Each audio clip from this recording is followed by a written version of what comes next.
Hello and welcome to The Thriller Zone. I'm your host, David Temple, and we are just about this close to wrapping up Season 9 of The Thriller Zone. Hard to believe, 4.5 years, but yeah, we're doing it. And we are going out with a bam. Yeah, you know, most of us know today's guest, Richard Armitage, as the force behind roles like Thorin Oakenshield in The Hobbit, or Francis Dolarhyde in Hannibal, Guy of Gisborne in Robin Hood. But today, I'm more interested in the storyteller beneath all of that. Fantastic actor, yes. Brilliant writer as well. With his novel, The Cut, he steps into a different arena, one that's intimate, psychological, and deeply, deeply human. We're going to talk about where that story began, how he balances writing with a life built on performance, and wait till you hear the inside scoop, and what he has learned about himself in the process. As has been the case with Riverside of late, there have been some snafus, and they're quite irritating. Hopefully, I'll be able to cut out most of them, but I hope Riverside gets their shit together, and I hope you'll enjoy this fantastic conversation with Richard Armitage. I'm telling you, every once in a while, you meet someone and you go, yeah, I'm a little starstruck, but 5 minutes into the conversation, you feel like you're sitting down with a mate, just having a conversation. Either way, it's a delightful, delightful conversation, and just pretty much the perfect way to wrap up the season. Almost, because we do have one more show, something we'd like to call the Dave and Tammy Year-End Extravaganza. But right now, get ready, sit back, crank up the volume if you're driving, and just enjoy a riveting, heartfelt conversation with actor and now writer, Richard Armitage, right here on The Thriller Zone. Hi. Damn, you're a fine-looking young man. Oh, thanks. Yes. In rainy New York. Where are you? Are you in LA? I'm in San Diego. Oh, nice. Very nice. Equally sunny and a little less populated. I could do with some sun. Oh, I tell you what, though, isn't New York's pretty sweet, center of the universe, and all that? Yeah, not today. Miserable and grey. Very British weather today. Oh, you moved over to the other side? There is a ghost in the machine. This happened to me yesterday. I was on a session and right in the middle of a brilliant. Can you hear me? Yeah, I can hear you good. Right in the middle of a brilliant conversation, hit on his part, not mine. He was right at the peak of the story, and David then, and it did that right there, and I'm like, mother of pearl. Anyway, here we are. You sound good. You sound bassy. I am bassy. Yeah. No, I wish I had one of those nice mics as well, but I've only got my computer at the moment. You know what, though? Your presence kind of trumps the bassiness. Plus, I'll be honest with you, I had this voice at like 16. I was a freak of nature. So. Very good. Hence the podcast. Yes. Hence the 25 years in major market radio. But this is about you. By the way, what a hell of a read. The Cut, folks, Richard Armitage. All right, first of all, I'm gonna fanboy a little bit, but I won't do all your classic fanboy. My fanboy comes at the fact that you're this brilliant actor, accolades up the wazoo. But then you do this. You write not one, but 2 books. This is your second. And I'm like, oh, man, talking about being loaded with talent. Thanks. Just bask in that, would you, Richard? Bask. Thank you. Yeah, it's interesting because I feel like it's really in the same waters that I normally swim, which is just a kind of deeply passionate love of storytelling. And I fantasize about all of these different scenarios. I'm one of those people that I like people watching, and my brain will create little stories as to what's happening with their day. And so I let my imagination let rip. Isn't that one of the greatest little secrets? Like when people say, where do you get your ideas? I'm like, go to a coffee shop and eavesdrop. Right? Yeah. I used to do it as a kid whenever we were kind of on holiday. Um, I would look out of the window and we would drive past a person on the street, and I would start to imagine where they're going, where they're coming from, what's their story, what's the intrigue. Oh, I lost you now. I don't. Beside, Yeah. Yeah, I could this get is not the really first time. Anyway, okay. It isn't what, for you? no. Okay. What were we saying? Did you catch any of that? I People watching. people yeah, let me rephrase that because Yeah. this is up your alley. So people watching, one of the greatest things you can ever do. People go, "Oh, where do you get your ideas?" I'm like, "Go to a coffee shop and eavesdrop." Yeah. Yeah, Can yeah. you I used to do it a lot when I was on holiday. I'd look out the car window, and I would the car would drive past somebody, and I would just start to think, where are they coming from? Where are they going to? What's their story? What's the intrigue? And even as a little kid, I would just try to imagine who they were and what they were doing, and that's translated into everything I've done, both as an actor and now as a writer. Yeah, I love it. I love imagining the sort of pitfalls of human life. Well, and with this story, there's such a specific emotional feel to it. I mean, and I want to know what that first spark. I'm not going to ask the question, where do you get your ideas? Because we all hate Yeah. that. But there is an initial spark that happens where you go, oh, there's got to be an initial moment, an image where you thought, oh, this is the book. Yeah, I was spending quite a lot of time with my dad back in Leicestershire in Middle England, and we'd gone to in my little hometown, which is very similar to Barton Mallet, and we'd gone to a cemetery because where my mum is buried, and there was a gentleman across from where we were doing exactly the same thing, similar age to me, and he came up and said, I'm really sorry for what happened to you at school, what we did to you, but you've done really well for yourself. Well done. And as we were walking home, I said to my dad, I don't remember who that was, but my dad did. My dad knew his name. And it just sparked that idea of things that happen in childhood, the people that stay home and the people that get out. And I couldn't wait to get out. But then you go back and you think, oh, some people haven't necessarily moved on because they're almost stuck in time. And I just thought that was a good platform for a story. Yeah. And I have heard you say somewhere that you're a kind of a private person, which people always go, wait a minute, how can that guy who's on stage and do all that be such a private person? I'm like, because you go inward to create this magic. But I always wonder, you've got to dig into raw territory and kind of those things that people don't talk about out loud. And I just wonder, do you ever catch yourself thinking, this is maybe a little bit closer to home than I wanted to do? Yeah, I mean, that was intentional in a way. I just thought the things that were really triggering me and things that I felt, oh, actually, I mean, not just the central character, but actually an event that happened when I was in school, which was there was a double murder very close to my village. And I remember the feeling in the community, something really shifted and nothing was ever quite the same again. And it became national news. And I thought I'm not going to specifically use that event, but it did feel quite raw that it was resolved. The person was caught, but the sort of cycle of his presence in the community kept coming back every time he kept coming up for parole. It kept coming back into the sort of consciousness, and you never really move on from those things. So I thought I'll write about that, but I'll also focus on childhood, the hierarchy that we all go through in school, bullying, puberty, racism. I just thought I can touch on all of those things. Yeah.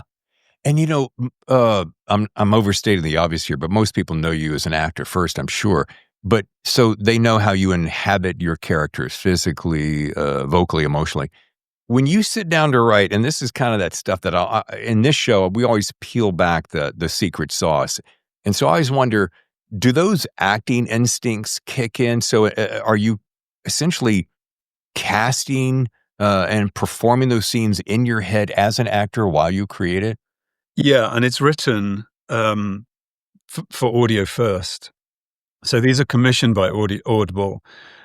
Print was the sort of next stage. So it's a performance medium. So I'm writing this as if it's a musical score to be sung. So I say everything aloud to see how it sounds. But in order to get to the writing, I'm imagining the movie in my head, imagining how the person moves when they come in the door, what's the atmosphere in the room, because those are the things that stimulate me, and that I know those are the things that I can communicate vocally. So it's a very different doorway that I come in through for writing.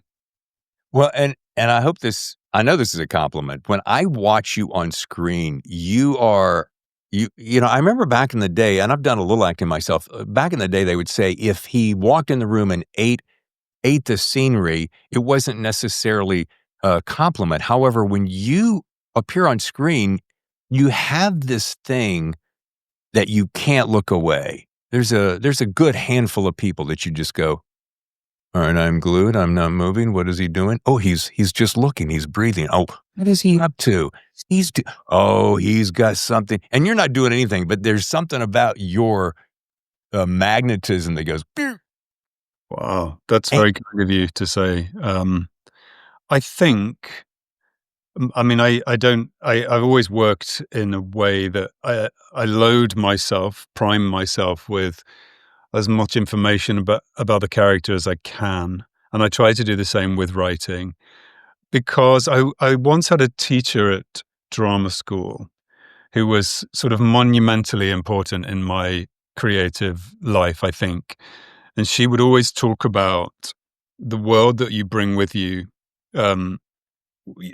because I think it's maybe a theatrical trait, is that when you walk on stage, you have to bring something with you of where you've been. She uses an example of, she was playing a maid with one line in a play, and for the entire sort of run up to her one line, she would be on her hands and knees scrubbing the floor, because when she said her one line, she wanted to bring all of that work with her. And I just thought, I always remember that, and I try to do that. I try to bring something with me into the room.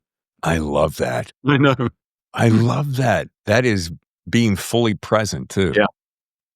So when you finish a film or a stage role, you walk away. I'm sure you walk away from that character. But with a novel, having written one myself, you're living with those people in your head for months. Sometimes you'll talk to some authors. They're working on these things for years. So did any one or any particular piece, it's really more about the person in the cut, stay with you in a way that either you didn't anticipate or surprised you? Yeah, I mean, all of the characters are sort of amalgamations of people that I once knew. Sure. But the one character that really impacted me was the one that's completely invented, that is not based on anybody real. And that's the character of Dani, who is the stepmother from Liverpool. She was the one, I think, that brought a little bit of levity to the story. She would make me laugh out loud when I was writing her, and just her exuberance. So yeah, that character really stuck with me. And it's interesting that it is the one that's a complete invention. And don't you find that magical sense of, I call it the muse. I don't try to get too woo-woo over the muse, but I personally think the muse is a real thing. Yeah. Because otherwise, you're creating this universe out of thin air. And if you get quiet, and I always call it the muse tapping my shoulder and saying, how about this idea? So if you're dialed into that and you're listening and paying attention, it's such a magical place, isn't it? Yeah. There's a famous anecdote about when Peter Jackson was first making The Lord of the Rings. He was using a computer program for the armies called Massive. And it was basically, it would create battles, and then they would go away overnight and come back, and the battles had expanded. And on one occasion, the technician came back and the entire army had fled. So there was nothing on screen, and he didn't know where they'd gone. They were lost in cyberspace. And I think characters are a bit like that. Like, you write something, you go about your day, you go to sleep, you come back to them 2 days later, and they've been busy. They've kind of got up to something. They're evolving, which is great. I mean, and that's what happens to me as an actor is that, you do your work and you let it marinate, and then something else happens. And it's like that bit is not in your control. And I love that. Yeah. Wow. God, I love that. This book plays in a line between what really happened and what we tell ourselves, which is all kinds of nonsense. For you, how much of that emotional weight in the cut is drawn from your own memories?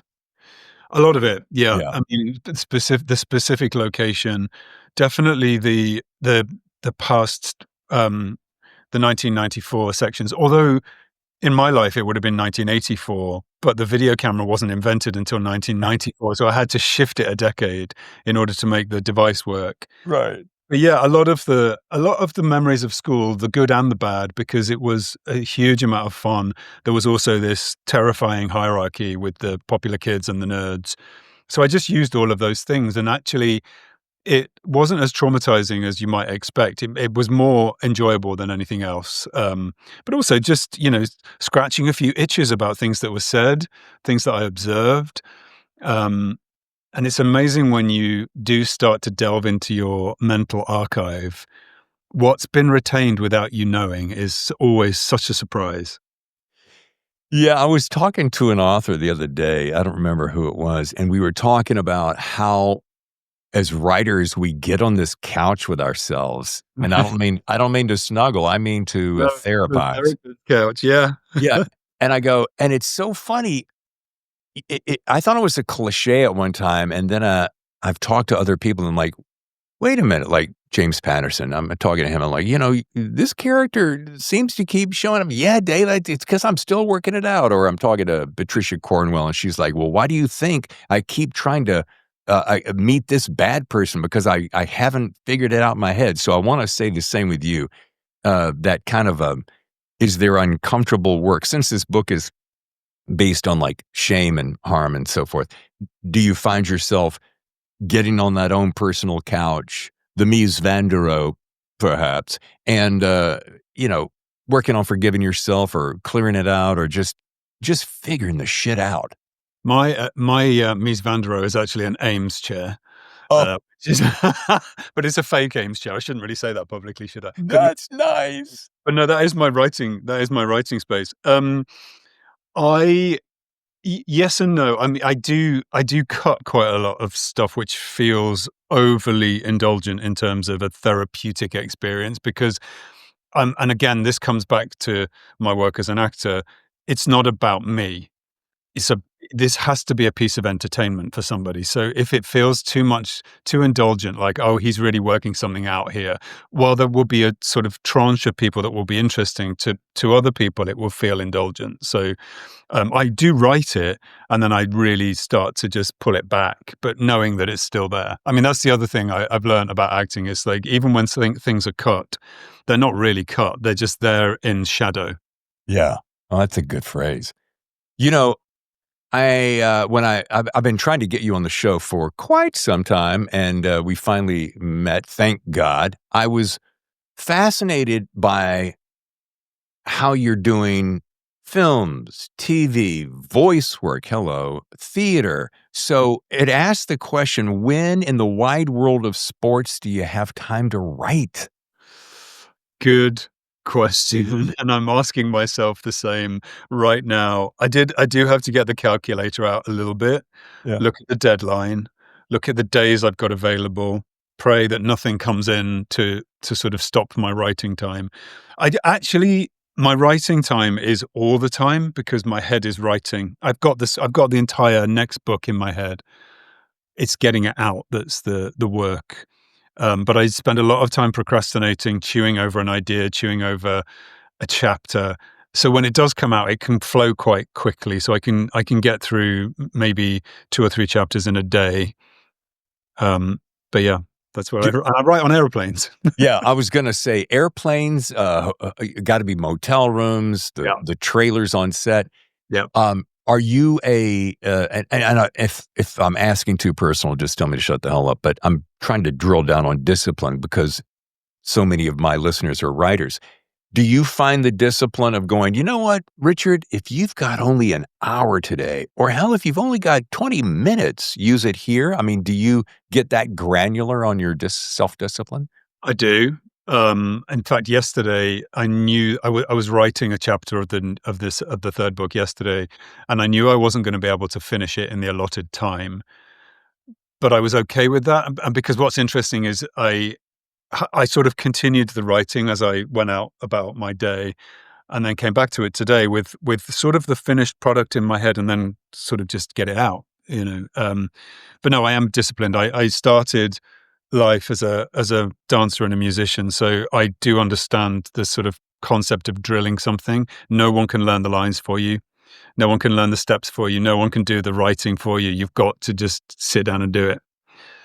I find it fascinating. And it's not my strength to learn massive amounts of lines. I don't know if that's short attention span or not enough coffee, but I wonder, I would love to know your method because it's going to transcribe in my mind on how you write. Are you one of those folks that you just read it, and you just read it and read it so it becomes natural and common and just automatic? So then when you show up, you know that the mechanism is locked in, so then you get to play with all the emotional and the layers and so forth. A little bit, yes, and it is like music. So with a phrase of music, let's say a phrase of music is like a line of dialogue, you have to drill it, practice the notes. So that's like what the word feels like in your mouth, and you say it over and over again to get the muscles remembering. Yeah. But as I'm doing that, I work in pictures, so I'm learning the lines by seeing the picture, and I often sketch in the margins like little diagrams of what the line is about if I can't remember two key adjectives. But one of the things I did do a lot is just before I'm about to sleep. I could have spent a whole day trying to learn lines and they won't go in. Just before sleep, I will just simply read through everything that I've tried to learn in the day. And when I've woken up in the morning, because my mind has been relaxed through the night, the lines are in. Wow. Yeah, Wow. a little bit of magic. That's what happens. Yeah. Oh my god. I'd heard somewhere that if you would just read the lines and your ear would hear them, then they would lock in, but you said something very key there. Key, key, key. And I think about this when I'm trying to master something. When you take the pressure off and you go, oh, not to get too zen, but yeah, let Yeah. go, let it go. And then your mind feels relaxed to absorb. That's absolutely my philosophy, and it's such a paradox because you have to drill down and force yourself to the discipline is a certain amount of force on yourself, but you can't write or learn or be creative under pressure. So you have to free yourself. The relaxed mind is the best place to allow creativity in. It's a paradox. Yeah. And I'm going to go back to filmmaking. So you show up on a set. We'll Yeah. use that as an example. The movie is really, well, it's the writer's because he created it or she, but it's kind of the director's thing. So you're one of the cogs in the machine, which is great. Without your cog, the machine doesn't run, but it isn't your machine.